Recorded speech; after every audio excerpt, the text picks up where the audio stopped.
안녕하십니까? 행복한 안식일이 시작되는 시간입니다. 우리 욥기 23장 10절 말씀 드립니다. 내가 가는 길을 그가 아시나니 그가 나를 단련하신 후에는 내가 정금같이 되어 나오리라. 이 땅에서 단련되고 또 단련되고 정금같이 단련되어 우리 사랑하는 예수님 꼭 만나 뵙고 싶습니다. 이 시간 우리 함께 찬미하시겠습니다.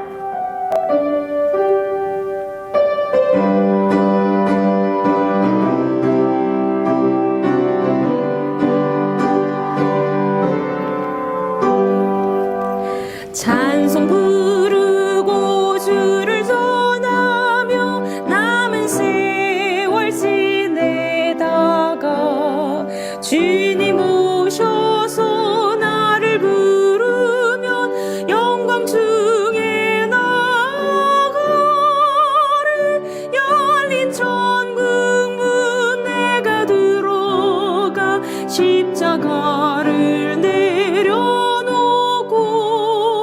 빛난 멸류관 받아 쓰고서 주와 함께 길을 설리 눈물 골짜기 더듬으면서 나의 갈 길 다가는 후에 주의 품 안에 내가 안기어 영원 무궁토록 살리 열린 천국 문 내가 들어가 십자가를 내려놓고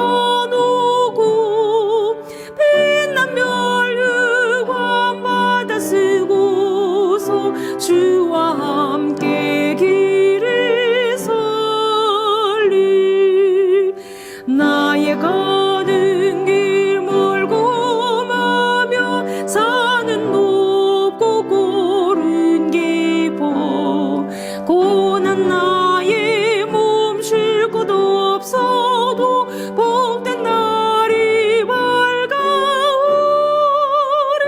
열린 천국 문 내가 들어가 십자가를 내려놓고 빛난 멸류관 받아 쓰고서 주와 함께 길을 설리 한숨 가시고 죽음 없는 날 사모하며 기다리니 내가 그리던 주를 배울 때 나의 기쁨 넘치리라. 열린 천국 문 내가 들어가 십자가를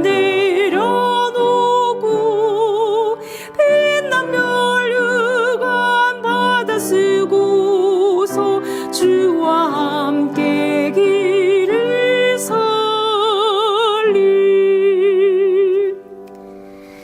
내가 그리던 주를 배울 때 내 기쁨 넘치리라.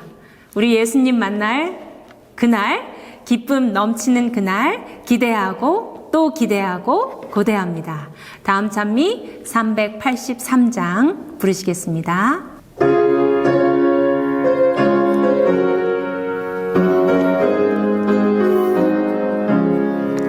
저 하늘나라 내가 그리워 보니 영화로운 땅은 내 본향일세 어그러진 길 가는 모든 사람들 좋아련 천국 다 가봅시다. 갑시다 갑시다 갑시다 갑시다. 영화로운 곳 천국에 갑시다.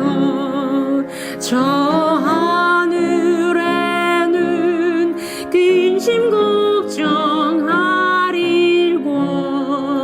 맘 상하는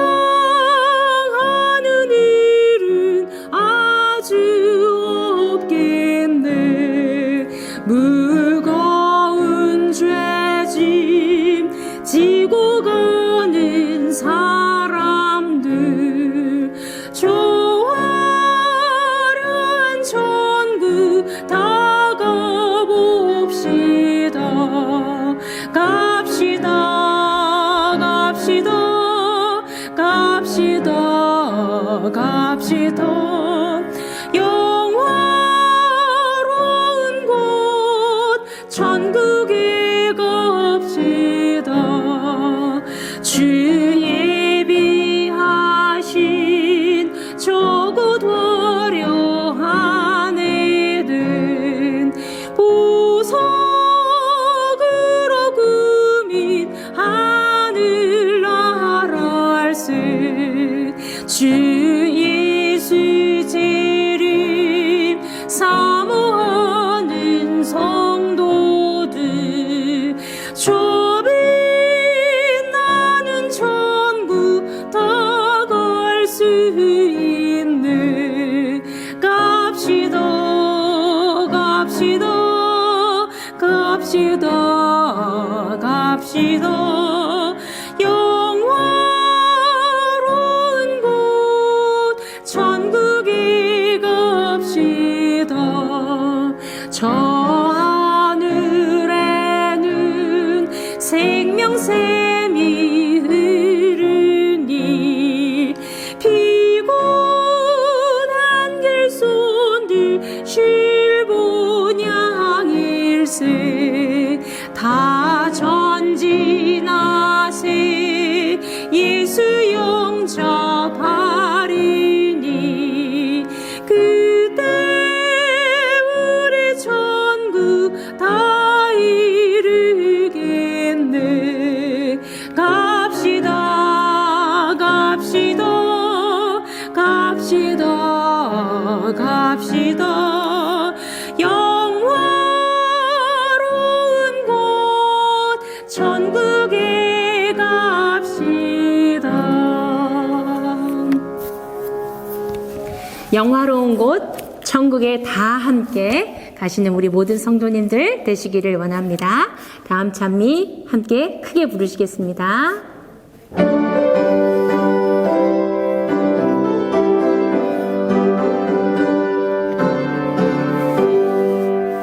내 영혼에 빛비치니 영화롭고 찬란해. 이 세상에 어떤 빛보다 이 빛 더 빛나네. 주의 빛 복된 햇빛 내게 비춰 주시옵소서. 주는 얼굴 배울 때 기쁨 한량 없겠네. 내 영혼에 노래 있으니 주를 찬양합니다. 주는 귀를 기울이시사 다 듣고 계시네. 주의 햇빛 복된 햇빛 내게 비춰 주시옵소서. 주는 얼굴 배울 때 기쁨 한량 없겠네. 내 영혼에 기쁨이 있고 소망 가득 넘치네. 주님께서 축복하시고 또 은혜 주시네. 주의 햇빛 복된 햇빛 내게 비춰 주시옵소서. 주는 얼굴 배울 때 기쁨 한량 없겠네. 안녕하십니까 사랑하는 성도님들. 유태인들은 안식일이 시작되는 첫 시간이 되면 촛불을 2개 켠다고 합니다. 첫 번째 것은 이 세상을 창조하신 하나님을 기념하기 위해서, 그리고 또 하나는 애굽에서 그들을 이끌어내신 하나님께 감사를 드리기 위해서 촛을 켠다고 합니다. 오늘 이제 금요일 예배가 시작되는 이 시간에 우리를 이 땅에서 구원하시기 위하여 십자가에 매달리셔서 돌아가신 예수님을 깊이 명상하는 그런 시간들로 채워졌으면 좋겠습니다. 이제 예배를 시작합니다.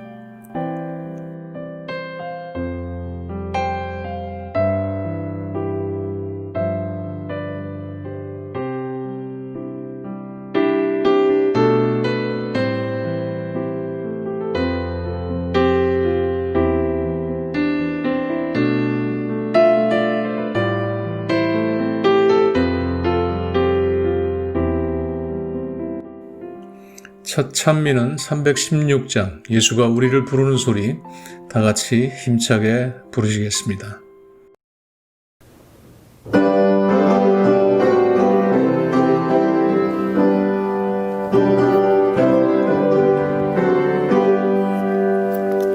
예수가 우리를 부르는 소리, 금성 부드러워 문 앞에 나와서 사면을 보며 우리를 기다리네. 오라 오라 방황치 말고 오라. 죄 있는 자들아 이리로 오라.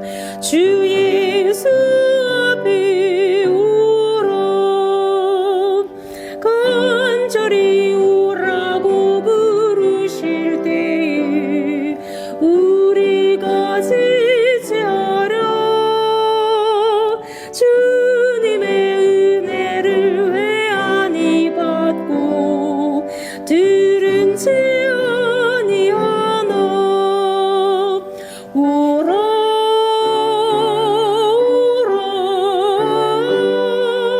방황치 말고 오라. 죄 있는 자들아 이리로 오라. 주 예수 앞에 오라. 우리를 위하여 예비해 두신 영원한 하늘 집은 죄 많은 세상의 끝날이 올 때 주님과 살고 실세. 오라 오라 방황치 말고 오라. 죄 있는 자들아 이리로 오라. 주 예수 앞에 오라.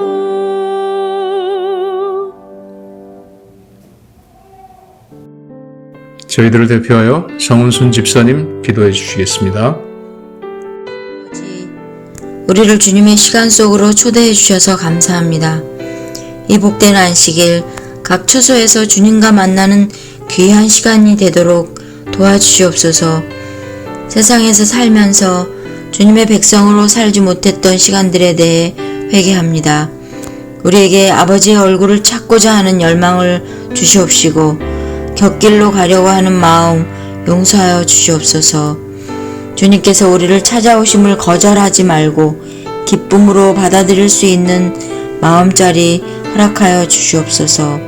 우리가 교회의 한자리에 모여 주님께 찬양드리고 기쁨으로 성도님들과 만나고 싶습니다. 그런 날이 속히 오도록 도와주시옵소서. 주님이 오심을 알리는 징조를 잘 구별하여 잘 준비하는 저희가 되도록 인도하여 주시옵소서. 지금은 목사님의 말씀을 듣겠습니다.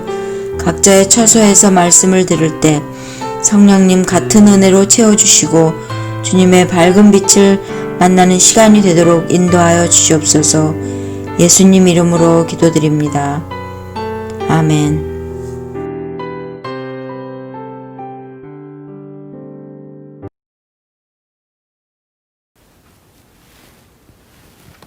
성도 여러분, 한 주간 평안하셨습니까? 기독교 신앙을 한다는 것은 하나님을 만나는 것입니다. 어떤 종교는요, 자기를 비우라고 하고, 어떤 종교는 착한 일을 많이 함으로 업보를 깎아 나가야 한다고 이야기합니다.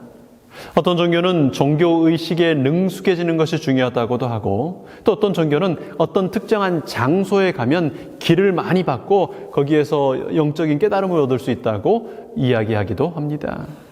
그러나 성경은 신앙이 유일하신 참 하나님과 하나님께서 보내신 자 예수 그리스도를 아는 것이라고 설명하고 있습니다. 하나님과의 만남은요, 사람에게 자존감을 회복시켜주고 회복 탄력성을 강하게 해주며 주도적인 사람이 되게 한다는 사실을 우리 지난 시간까지 2시간에 걸쳐서 함께 말씀을 나눴습니다. 혹 교회 오래 다녔는데 난 아직 그런 경험이 잘 없는데 하는 생각을 하시게 된다면 성경의 신앙, 예수님 만나는 신앙으로 집중할 수 있도록 해달라고 기도하시면서요, 여러분이 성경을 읽으시든 교회에 출석하시든 혹은 어떤 종교적인 행동을 하시든 간에 하나님을 만나는 일에, 예수님을 아는 일에 집중하심으로 하나님께서 우리에게 주시는 그런 참 믿음의 힘을 갖게 되시기를 축원합니다. 여러분, 그래서 기독교는 아침 일찍 일어나서 성경을 얼마나 읽고 기도를 몇 분 하는 그것에 달려 있지 않습니다. 성경을 읽음으로 하나님을 알고 기도함으로 예수님을 만나는 데 있습니다. 아니, 그게 그 말 아니냐고 말하실 수도 있을지 모르지만요, 그건 엄격한 의미에서 전혀 다른 의미입니다. 성경의 신앙은 무엇을 했는가에 초점이 맞춰진 게 아니고요, 그 행동들을 통하여 하나님을 만났는가에 있습니다. 그래서 예수님께서 이렇게 말씀하셨던 것이지 않습니까? 요한복음 5장 39절에요. 너희가 성경에서 영생을 얻는 줄 생각하고 성경을 상고하거니와 이 성경이 곧 내게 대하여 증언하는 것이니라. 예수님 당시에도 신학자들이 있었고 종교 지도자들이 있었습니다. 성경을 열심히 연구했고 잘 안다고 인정받는 사람들이었습니다. 그런데 그들은 성경의 자구를 알고 내용을 알았을지 모르지만 정작 그 성경을 통해 알아야 할 약속된 메시아, 오시막 약속된 그리스도이신 예수님을 알지 못했어요. 그래서 아무것도 모르는 게 돼버렸어요. 그런 종교 행위들, 본질이 사라지고 행위만 남은 종교 행위들을 지적하신 것은요, 2000년 전 이 땅에 오셨을 때 처음 하셨던 일이 아니었습니다. 소위 구약 성경, 이 성경에도 그런 얘기를 자주 하셨어요. 그중 한 대표적인 말씀이 BC 750년경에 활동했던 선지자 이사야, 그러니까 예수님이 탄생하시기 750년 전에 활동했던 이사야 선지자를 통해 이렇게 기록되어 있습니다. 이사야 1장 11절부터 14절까지의 말씀입니다. 여호와께서 말씀하시되 너희의 무수한 재물이 내게 무엇이 유익하뇨? 나는 숫 양의 번제와 살진 짐승의 기름에 배불렀고 나는 수송아지나 어린 양이나 숫 염소의 피를 기뻐하지 아니하노라. 너희가 내 앞에 보이러 오니 이것을 누가 너희에게 요구하였느냐? 내 마당만 밟을 뿐이니라. 헛된 죄물을 다시 가져오지 말라. 분향은 내가 가증히 여기는 바요 월삭과 안식일과 대회로 모이는 것도 그러하니 성회와 아울러 악을 행하는 것을 내가 견디지 못하겠노라. 내 마음이 너희의 월삭과 정한 절기를 싫어하나니 그것이 내게 무거운 짐이라. 내가 지기에 곤비하였느니라. 사람들은 무수한 재물을 가지고 하나님의 성전에 왔습니다. 비싼 아주 값이 나가는 일이었어요. 숫 양과 살진 짐승들이 준비되었고 매 월초와 안식일마다 성실하게 모였습니다. 좋은 일이지요. 그런데 하나님은 그것이 하나님께 무거운 짐이 되었다고 말씀하십니다. 하나님께서 그것들을 감당하기에 피곤해졌다고 말씀하십니다. 왜요? 왜 그게 피곤한 일일까요? 종교의 행식과 행위는 있지만 그것들을 통하여 진짜로 이루어져야 할 하나님을 알고 하나님과 깊은 관계를 맺는 일이 없는, 알맹이는 없고 껍데기만 있는 종교였기 때문입니다. 여러분, 신앙이 하나님과의 만남을 무시하고 하나님과의 알을 배제하고 그 깊어지지 않은, 알미 깊어지지 않은 그것에 멈출 때요, 그것은 참 견디기 힘든 것이 되는 것입니다. 여러분, 그것이 종교의 역사였어요. 정말 하나님의 신앙이 고귀하고 가치 있는 것이지만 그것이 하나님을 아는 그 진짜 중요한 핵심이 빠졌을 때 종교의 이름으로 누군가를 죽이고 종교의 이름으로 어떤 나라를 공격하고 수없이 많은 전쟁과 박해와 그런 일들이 있어 온 것입니다. 여러분, 그런 것은 사람에게도 하나님께도 무거운 짐이 되는 것입니다. 여러분, 신앙은 하나님을 만나는 것입니다. 아는 것입니다. 그것을 위하여 주어진 책이 성경입니다. 여러분, 성경을 읽으시기 바랍니다. 부지런히 읽으시고 성실하게 연구하시기 바랍니다. 그러나 목적을 잃어버리고 하나님을 만나고 예수 그리스도를 알아야 한다는 그 인격적인 만남이라는 목적을 잃어버리고 그 자구들을 외우고 성경의 구절들을 해석하는데 우리의 에너지가, 그것이 우리의 자부심이 되지 않기를 바랍니다. 성경은 하나님을 증거하는 책입니다. 성경을 읽었다는 말은요, 그래서 그만큼 하나님을 알아가게 됐다는 말입니다. 하나님 만남을 위해 기도하면서 또 기대하면서 그렇게 하나님을 만났는지를 돌아보시면서 성경을 읽으시기 바랍니다. 하나님을 소개하는 책 성경이 구약과 신약 두 약속의 책, 두 언약의 책이라는 사실을 우리가 지난 시간에 함께 살폈는데요. 여러분, 우리 삶에 약속이 있다는 것, 장래에 대한 어떤 희망이 주어진다는 거, 얼마나 좋은 일입니까? 그런데 만약에 그 약속이 근거 없는 약속이라면요, 지켜질 능력이 없는 약속이라면 어떻겠습니까? 사람들은 끊임없이 성경의 약속들을 의심하고 부정하는 일을 해왔어요. 세상 살면서 많이 속아봤거든요. 여기 너무 말 같지 않은 너무 이상적인 약속들을 한다. 이거 아니다. 그래서 의심하는 일을 해왔습니다. 우리가 그런 대단한 신학자 아니라도 그런 생각해 보실 수 있겠죠. 성경이 진짜 믿을 만한 책인가? 아니, 그런데 과학 교과서에 기록되고 다수의 과학자들이 얘기하는 그것이 더 이성적이지. 아니, 이 성경이 무슨 기적이 나오고 막 이건 좀 아니지 않는가? 그래서 우리에게 주어진 약속의 책, 언약의 책이 믿을 만한 책인지를 좀 확인할 필요가 있습니다. 그래서 오늘 이 시간에는 성경, 우리에게 주어진 이 약속의 책이, 성경의 그 약속들이 믿을 만한 것인가를 함께 좀 생각해보는, 또 성경의 구절들을 함께 검증해보는 시간들을 갖도록 하겠습니다. 성경이 진짜 믿을 만한 책이냐, 신뢰할 만한 책이냐, 그것에 대한 증거들이 있는데요. 첫 번째는 과학적인 증거입니다. 흔히들 과학은 증명된 확실한 것이고 성경은 좀 그에 비해서 비과학적이다. 그저 믿음에 관한, 신앙에 관한 거지 이건 과학적이지 못하다라고 비평합니다. 여러분, 그럴까요? 과학적이라는 것이요, 사람이 그 당시까지의 과학적인 능력을 가지고 실험하고 관찰하여 밝혀낸 법칙들을 따른다는 것이 과학적이라는 말의 의미죠. 그러니까 사람의 능력 범위를 벗어나는 일에 대해서는 미지의 세계로 남아있는 것입니다. 그 당시의 과학적인 수준이 요즘에 MRI를 찍고 현미경이 아주 정밀하고 하지만 불과 몇십 년 전, 몇백 년 전만 해도 그렇지 못하니까 그 상태에서 뭔가를 밝히는 겁니다. 밝혀지지 않은 건 미지의 세계죠. 그런 미지의 세계가 있으면 비과학적이다라고 말해버리는 건 그건 불가능한 것입니다. 아직 밝혀지지 않았다고 얘기하는 게 맞는 거죠. 그런데 과학적이라는 사람들이, 과학자라는 분들이 자주 하는 말은요, 성경이 증명되지 않았으므로, 상식적이지 않으므로, 지금 이 시대에 통용되지 않으므로 비과학적이라고 비평합니다. 믿을 수 없다고요. 여러분, 정말 그럴까요? 그 말이 옳을까요? 2000년대에 사는 지금 우리에게, 2020년에 지금 우리에게는 너무 당연한 일이요, 50년 전, 100년 전만 해도 무시되거나 아예 그런 게 있는지도 몰랐던 일이 많습니다. 여러분 지금 당연히 매일마다 식사하시고 나면 양치질 하시죠. 불과 50년, 70년 전에 그런 일은 거의 없었어요. 100년 전에는 상상도 못했던 일입니다. 지금은 손을 씻는다는 것이 좋다는 것을 유치원생도 다 압니다. 아무나 그렇게 알아요. 꼬마 아이들도 다 손 씻는다고 이렇게 하고 있어요.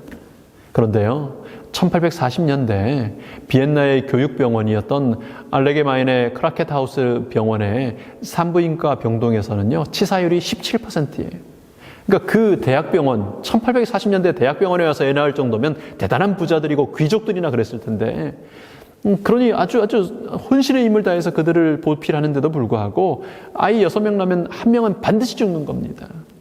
이를 이상하게 여기고 관찰하던 젊은 의사가 있었는데, 이그나츠 세멜바이스라는 이 의사가 이렇게 보니까 우리가 좀 손을 씻고 특별히 의료 장비들을 씻는 게 좋을 것 같아요. 그거 아닐까 싶은 생각이 들어서 그걸 강력하게 주장합니다.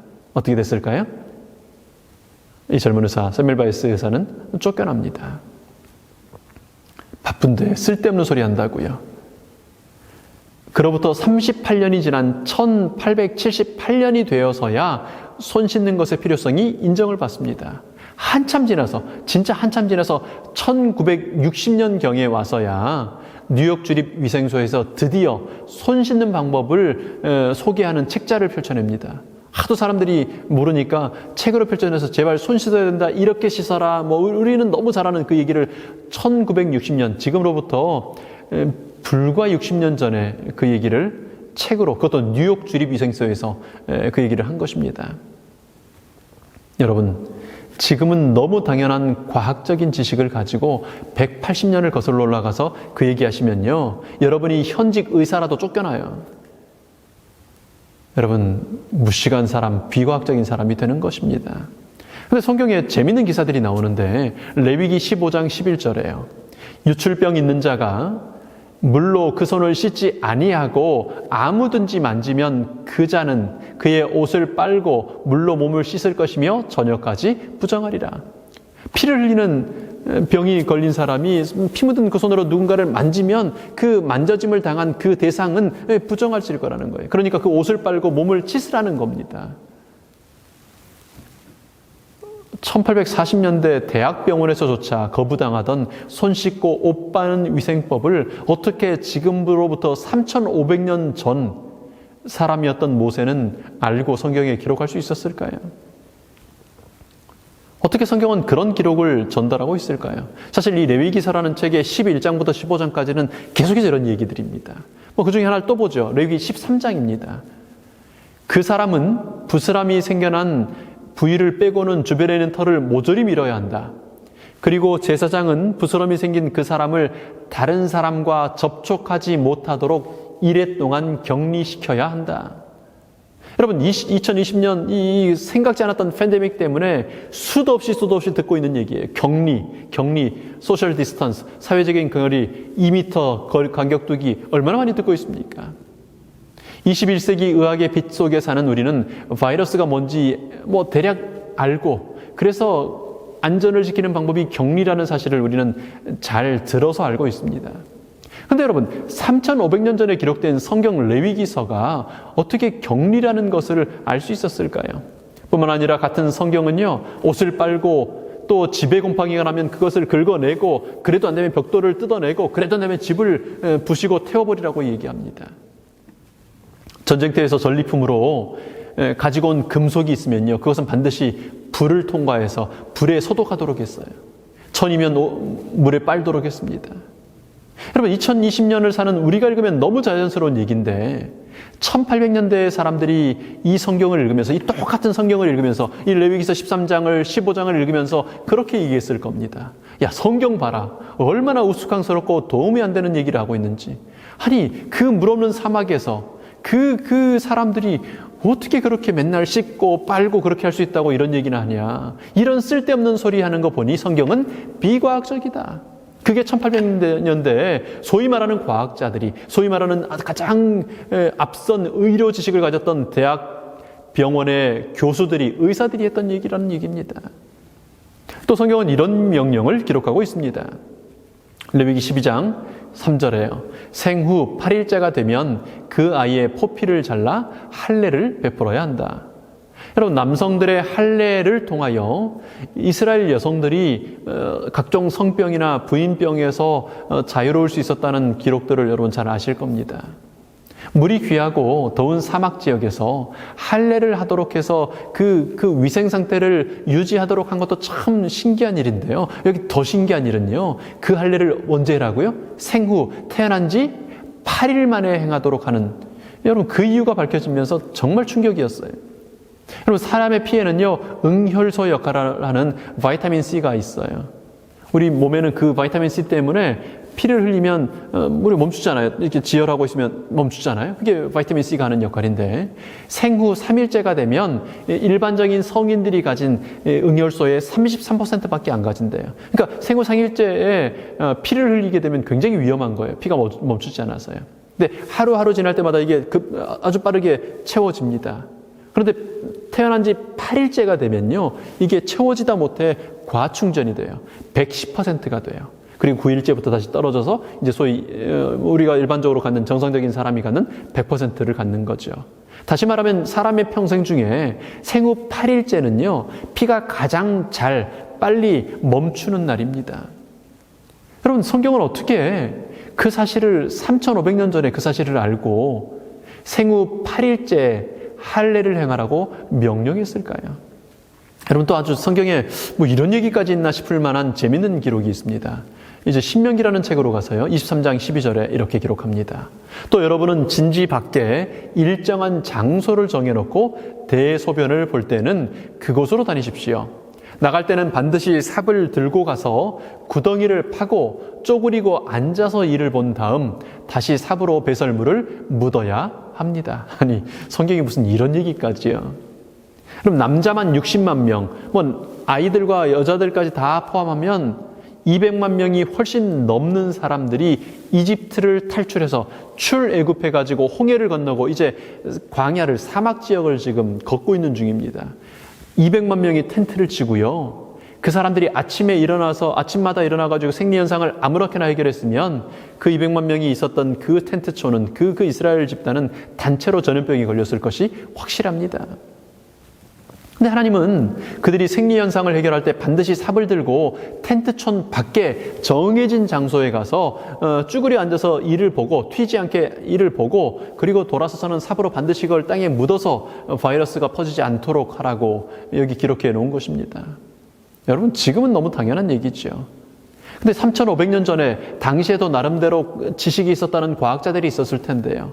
바이러스가 뭔지, 꼭 그렇게 해야 되는지를 그들도 이해하고 동의하면서 야, 하나님은 역시 과학적이라고 얘기했을까요?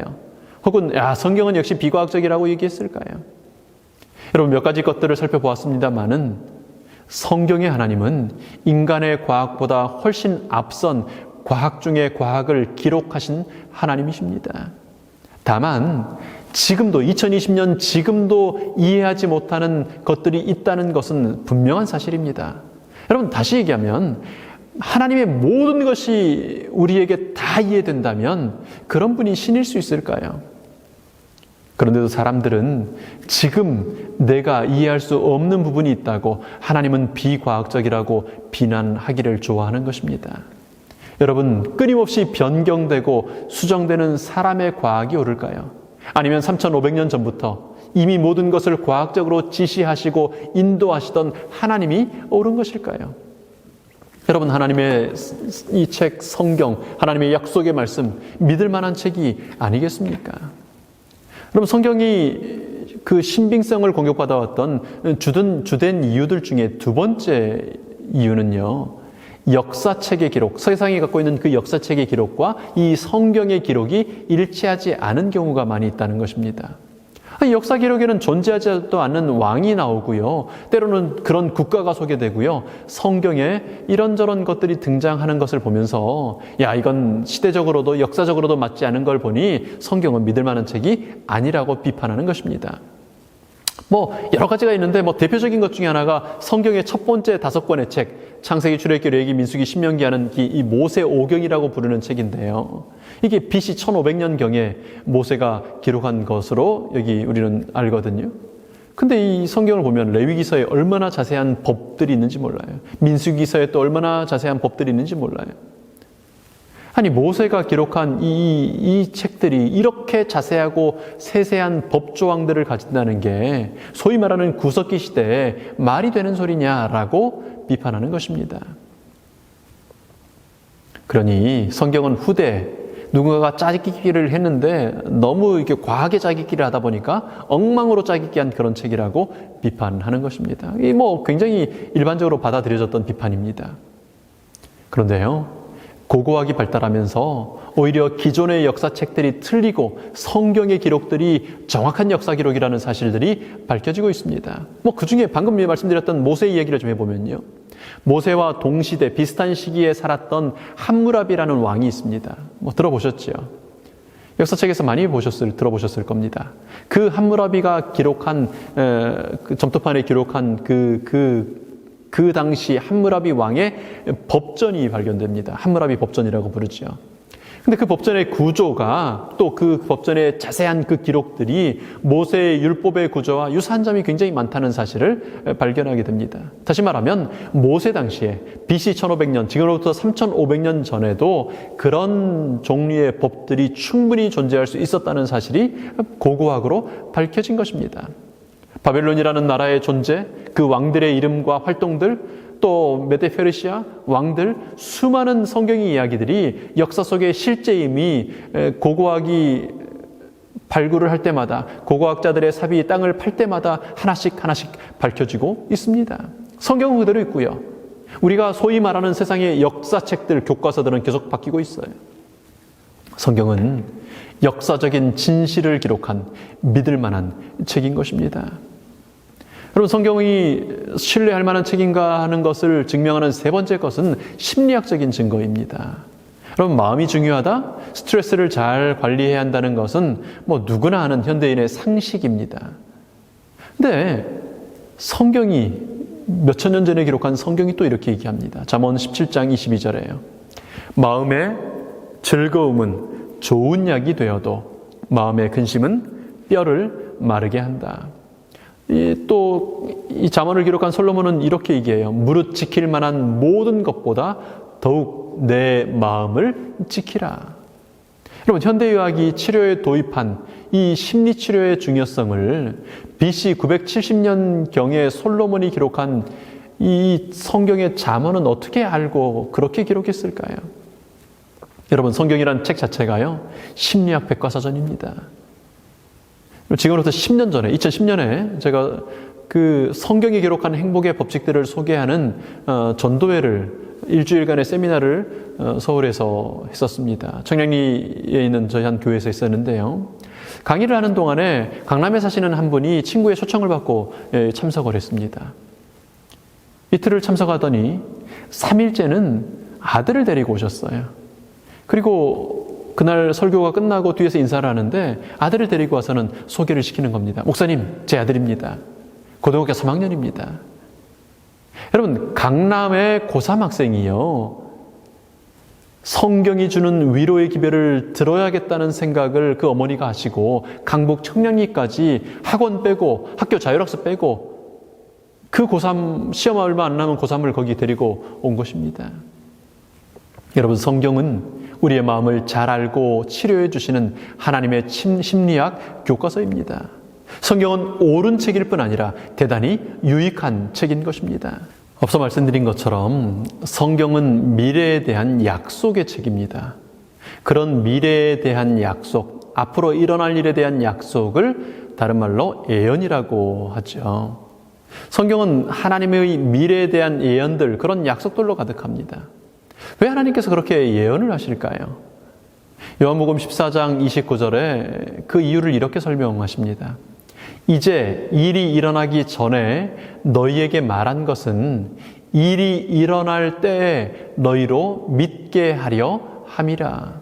이사야 42장에는 이렇게 얘기합니다. 보라, 전에 예언한 일이 이미 이루어졌느니라.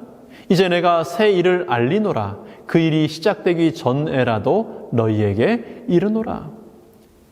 일이 시작되기 전에라도 일러주시고 알려주시는 이유는요, 그 일이 일어났을 때 대비할 수 있게 하기 위함입니다. 대표적으로 예루살렘의 멸망을 로마의 침공을 예언하셨어요. 그래서 그 말씀을 기억했던 사람들은 다 피신하고 한 명도 죽임을 당하지 않았다는 역사의 기록을 우리가 가지고 있습니다. 근데 또 다른 중요한 이유는요, 예언된 일들이 정확히 이루어지는 것을 볼 때 그때까지는 하나님을 믿지 않던 사람들도 예언했고 그것이 그렇게 문자 그대로 이루어지는 것을 보면 믿지 않을 수가 없는 거죠. 그래서 예언하시는 하나님을 믿을 수 있도록 하기 위함이라고 성경은 설명하고 있습니다. 성경을 함께 공부하시다 보면 특별히 성경의 예언을 함께 공부하다 보면요, 이런 얘기를 종종 듣습니다. 이게 진짜 미리 이렇게 기록되었었다고요? 짜맞춘 것 같은데요? 나중에 기록한 거 아닌가요? 여러분, 2000년 전에 기록된 책이 분명해요. 2700년 전에 기록된 책이 분명합니다. 근데 그 책들에 알렉산더가 등장해요. 클레오파트라가 등장합니다. 중세를 이끌었던 교황권이 등장하고요. 여러분, 지난 300년 이내에 발생했던 미 대륙, 미국의 등장, 또 역할, 정치 지형적인 그 모든 것들이 예언되어 있습니다. 우리가 앞으로 함께 성경을 공부하시면서 예언들과 그 성취들을 성경과 또 역사책을 통해서 함께 보게 될 텐데요. 아주 재밌습니다. 성경은 비과학적이고 미신적인 책이 아닙니다. 마음이 약한 사람들이 그 마음을 의지하기 위해 그저 약한 마음으로 보는 신경 안정제 같은 책이 아닙니다. 돈도 없고 힘도 없는 사람들이 그저 뭐인가는 하나 의지해야 되니까 보는 노숙자들의 대피소 같은 것이 아닙니다. 성경은 가장 과학적이며 가장 현실적이며 그리고 능력이 있는 살아계신 하나님의 약속의 책입니다. 그러니 여러분, 오늘 이제 성경을 믿기로 결심하지 않으시겠습니까? 성경을 믿고 그 안에서 성경이 말씀하시는, 성경을 기록하셨던 하나님을 만나시게 되기를 바랍니다. 여러분, 사람이 할 수 있는, 살아가면서 사람이 만들 수 있는 가장 확실한 투자이고 가장 효과적인 투자입니다. 하나님을 만날 때 여러분의 가슴은 열정으로 가득 차게 됩니다. 여러분, 오랜 세월 교회 생활해왔고 종교 생활을 했는데 그 종교 생활이 하나님을 만나는 종교 생활이었기를 간절히 축원합니다. 그러나 아직도 교회에 다니면서 교회에서 설교 듣는 것에, 요즘 같은 유튜브로 뭐 듣는 것으로 만족하시는 분들이 있다면 이제 오늘부터 다시 한번 개인적으로 성경을 들고 성경을 읽는 일에 여러분의 시간을 할애하시기를 간절히 호소합니다. 성경을 읽어오셨지만, 성경을 그렇게 읽어봤지만 성경에서 하나님 만나는 경험이 부족하셨다면 오늘부터 성경 속에서 하나님 만날 목적을 가지고 성경을 읽으시기 바랍니다. 하나님은 살아계십니다. 하나님, 오늘 이 성경에서 하나님을 만날 수 있게 해주십시오. 하나님을 이해할 수 있도록 해주십시오. 기도하면서 읽으실 때요, 성령 하나님께서 여러분을 도우십니다. 여러분, 그렇다면 이 대단한 성경이, 이런 성경이 누구에 의하여 또 어떻게 기록되었을까요? 또 기록된 목적은 무엇일까요? 성경이 여러 가지를 얘기하지만 그 중에 한 가지를 좀 보도록 하겠습니다. 성경의 디모데후서 3장 이렇게 기록합니다. 15절부터요. 또 어려서부터 성경을 알았나니 성경은 능히 너로 하여금 그리스도 예수님 안에 있는 믿음으로 말미암아 구원에 이르는 지혜가 있게 하느니라. 모든 성경은 하나님의 감동으로 된 것으로 교훈과 책망과 바르게 함과 의로 교육하기에 유익하니 이는 하나님의 사람으로 온전하게 하며 모든 선한 일을 행할 능력을 갖추게 하려 함이라. 성경은 하나님께서 그 본 저자이십니다. 근데 이 성경의 저자인 하나님은 직접 성경을 기록하지 않고 인간 기자들을 통해 기록할 수 있도록 그 사람들에게, 소위 선지자라고 하는 그 사람들에게 영감을 주셨습니다. 하나님의 감동하심을 받은 40여 명의 사람들이 1600년간 기록하신 것이 성경입니다.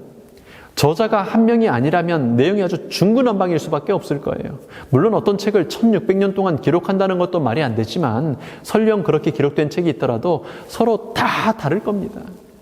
성경은 한 저자이신 하나님에 의해 기록되었기 때문에 성경의 첫 책인 창세기부터 다른 모든 65권의 책을 지나 요한계시록에 이르기까지 어디를 펼쳐도요, 어떤 부분을 봐도 서로 정확히 일치합니다. 뿐만 아니라 1600년 동안 기록된 이 기록들이 서로가 서로를 해설하고 설명하면서 아주 그렇게 일치성을 보여주고 있습니다. 이런 성경을 통해 우리는 어떤 이 세상의 학교, 어떤 연구기관도 주지 못하는 죽음과 삶의 비밀을 알게 되고 영원한 생명의 지혜를 배우게 됩니다. 죽음 이후의 영원한 생명뿐 아니라 오늘을 사는 우리의 삶에 대한 교훈, 책망, 바르게 함, 그런 지혜들을 배우게 되는 것입니다. 성경은 이렇게 이 길로 가라고 표지해주는 그저 표지판에 지나지 않는 것이 아니고요. 그 방향으로 갈 수 있는 힘도 주는, 능력도 주는, 에너지도 주는 그런 책입니다. 성경을 배우고 읽고 그 안에서 있는 이런 유익들을 얻게 되시기를 바랍니다. 성경을 통해 하나님 만나는 기쁨, 삶을 살아갈 지혜, 그리고 영원한 생명을 함께 발견하시게 되기를 간절히 축원합니다. 우리 가족들과 함께 기도하시겠습니다. 우리 함께 나눌 기도의 제목은요, 예수님 만남학교에 동참하여 함께 성경을 나누는 내가 되도록, 그리고 우리가 되도록 기도하면 좋겠습니다. 성경 말씀을 통해 하나님을 만나고 하나님 주시는 지혜를 가질 수 있도록 기도하면 좋겠습니다. 특별히 오늘 우리가 기도할 대상들은 우리의 어린아이들과 청년들입니다.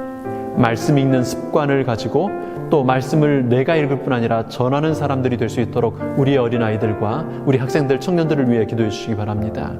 성령님 충만하여 재림을 준비하는 슬기로운 처녀들이 되도록 우리 기도하시면 좋겠습니다. 마지막으로 우리 가족들 모두의 신앙과 성경 읽는 것을 위해서 또 가족의 예배 재단을 위해서 기도하시면 좋겠습니다.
아버지 하나님, 저희들을 사랑하셔서 저에게 이 귀한 하나님의 생명의 말씀, 지혜의 말씀, 위로의 말씀, 능력의 말씀, 성경을 주셔서 감사합니다.